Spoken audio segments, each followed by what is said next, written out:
What is up, guys, and welcome back to another video. And today we will be talking about Extreme Rules 2021. It just happened yesterday, and now you need to hear my thoughts because I thought that Extreme Rules was absolutely ridiculous and stupid. And by what part I'm talking about, we all know it is the main event between Finn Balor, the Demon, and Roman Reigns for the Universal Championship. These two actually started off with a really decently good match. It was really good actually in the beginning. Roman Reigns was looking strong, the Demon was looking strong, they were giving it their all. It really looked like a hard fought battle that these two guys were going out there and putting everything on the line to become or stay as the Universal Champion. And that's what I like, a physical fight. There was even a point where they went into the crowd and Roman Reigns had to put a mask on. I thought that was pretty cool because obviously Roman Reigns needs to protect himself first and foremost. The WWE does not come first. He does for his family, obviously. But just looking at him with a mask beat up Finn Balor just showed how badass the guy really is. Like, he doesn't even care. Like, if a lot of people complain about having a mask and wearing it for like 40 minutes or whatever, and this man did not even care. He was beating up a demon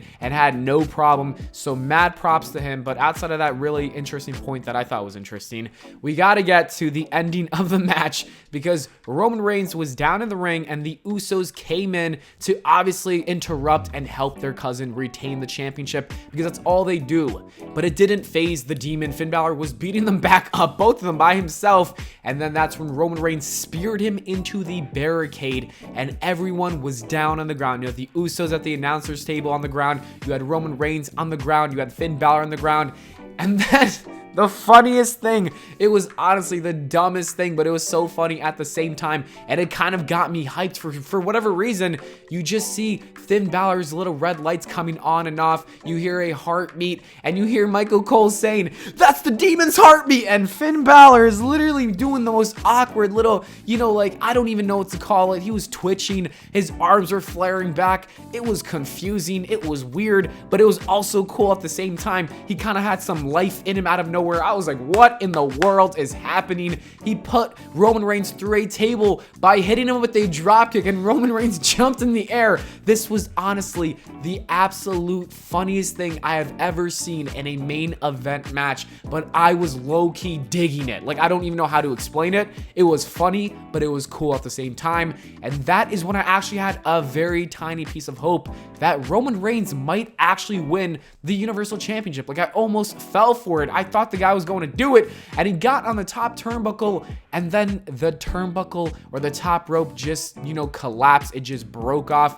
and that is when everything took a turn for the worse, because what was the point of that? It makes literally zero sense why that top turnbuckle would break. Everyone was confused. Finn Balor was waiting on the top turnbuckle, waiting for it to break, and I was like, oh my god, this looks so bad. And why did it break? That's the better question. Why did that thing break? No one will ever understand or know the reason. It's basically the same thing that happened back with Kevin Owens in the pilot. We just never found out, and that's honestly what happened here, and I hate that a lot. It was ridiculous. Roman Reigns won the match 1, 2, 3, and they kind of just they ignored it. Like, Michael Cole was saying, like, what happened, but they kind of ignored it, and I don't think they're going to talk about it in the future because you can't really explain how stupid that ending was. And it really shows you, though, that the ending is the most important part of the pay-per-view, because had Finn Balor won this match looking like a beast like this, honestly, it would have been a good ending. I would have been like, wow, they actually pulled the trigger. This is such a plot twist. Finn Balor looked great. That ending was epic. He just had all this burst of energy, but no, they went with a confusing, weird,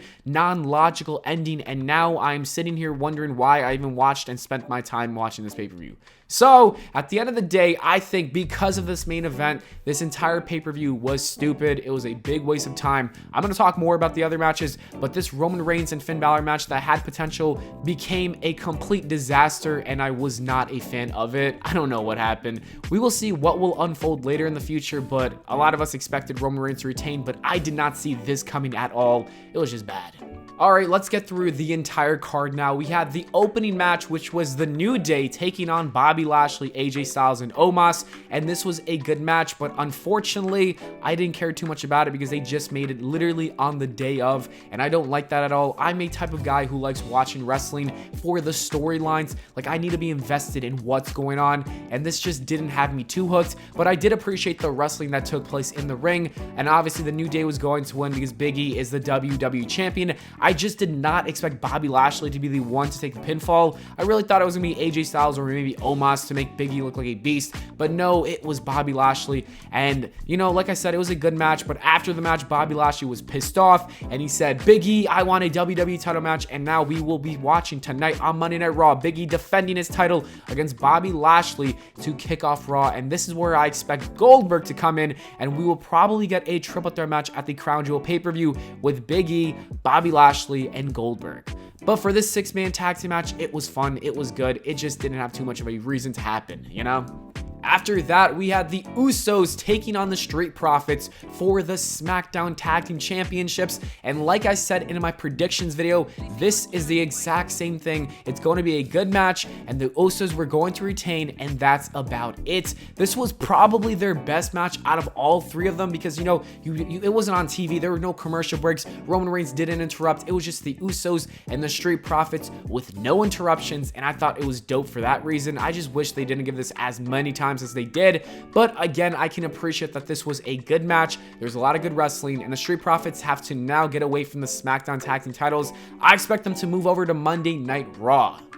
The following match was Charlotte Flair defending her Raw Women's Championship against Alexa Bliss, and the match was alright. It wasn't anything too special, but I will say I did love the ending when Charlotte Flair destroyed Lily, because you guys know my thoughts on Lily. I'm not a fan of Lily at all, so it was nice to see her getting ripped apart. So thank you, Charlotte. This is why you're the GOAT. I don't make the rules here, alright? After that, we had a triple threat WWE United States Championship match. Damian Priest, Jeff Hardy, and Sheamus. And this was obviously a good match because when you have all that talent in the ring, it's bound to be a good match. There was a point where Damian Priest botched and he fell. It was a little funny. I laughed, but it happens. He recovered by kicking Sheamus in the leg, so you know it didn't look too stupid. So I appreciate that he did try to make it look at least somewhat real, that Sheamus was just not standing there. So good on him. He eventually did retain. Jeff Hardy and Sheamus, they have a lot of good chemistry together, and the same is said when you add Damian Priest into that mix. It was a good match. I liked it. And finally, the last match that I want to talk about, which was on the show, was Becky Lynch versus Bianca Belair for the SmackDown Women's Championship, and I have a few things I want to say about this match. First off, Becky Lynch looks incredible. It honestly feels like she didn't even have a baby, because a lot of people who come back from pregnancies take a while to get back in the shape that she's in right now, so it's phenomenal to see Becky Lynch look like that in the ring. The second thing I want to say is that Bianca Belair might be the best women's wrestler in the WWE. Like, I'm for real. When she's in that ring, she can have a good match with anybody and do some of the craziest things that I've never seen done by people in general. She is definitely the strongest and most athletic person in the women's division, and that's probably why I really love her wrestling style. Also, Becky and Bianca have really good chemistry together. I love the match, even though there wasn't a clear winner. It was good. And the last thing I want to say is that Sasha Banks is back, and when we get Becky versus Sasha versus Bianca Belair at whatever pay-per-view, that is going to be a damn good match. I cannot wait. Anyways, that is it for the video, guys. Thank you so much for watching. If you enjoyed, please make sure to leave a like and subscribe for more. Let me know your thoughts on the Extreme Rules 2021 pay-per-view in the comments below. And on the screen right now are some other videos that you should check out if you have some free time. So go ahead and click one of them. I will see you all in the next video.